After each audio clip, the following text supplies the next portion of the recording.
નમસ્કાર મિત્રો, કલરવ voice of knowledge ચેનલમાં આ બધા મિત્રોનું સ્વાગત છે।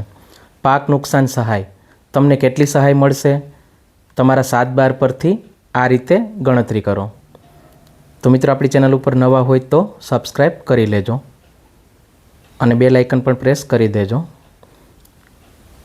તો પ્રતિ હેક્ટર 22,000 રૂપિયાની ખેડૂતોને નુકસાની સહાય કમોસમી વરસાદ જે થયો છે એમાં પ્રતિ હેક્ટર 22,000 રૂપિયાની સહાય 2 હેક્ટરની મર્યાદામાં સરકારે ગઈકાલે જાહેર કરેલી છે।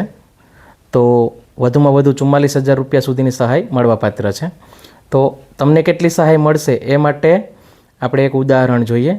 તમારો જે ગામ નમૂના નંબર 7 છે એ તમારે લઈ લેવાનો છે। ગામ નમૂના નંબર 7 એટલે કે 7/12 લઈ લેવાની છે તમારે, અને એની અંદર અહીંયા જે સ્ક્રીનમાં હું બતાવું એ રીતે તમારું ક્ષેત્રફળ જોવાનું છે। તમારા ખેતરનું ક્ષેત્રફળ કેટલું છે? તો અહીંયા મેં જે ઉદાહરણ બતાવેલું છે એમાં 0,90,04 આ ક્ષેત્રફળ છે બતાવેલું છે એની અંદર।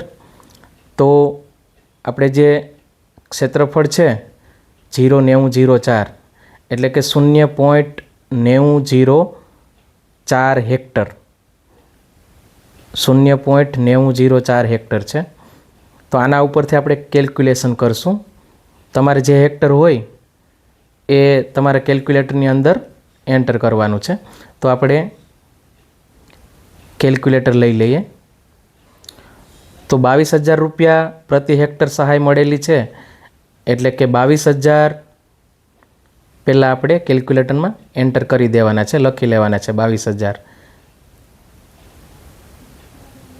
એને ગુણ્યા જે અહીંયા 0,904 એ આપણે દાખલ કરવાના છે। તો 0,904 આપણે દાખલ કરશું। 22,000 ગુણ્યા 0,904 બરાબર તમે આપશો એટલે 19,808.8 એટલે કે લગભગ 19,808 રૂપિયા જેવડી રકમ છે તમને મળવાપાત્ર છે। આ કેલ્ક્યુલેશન મારું છે મિત્રો।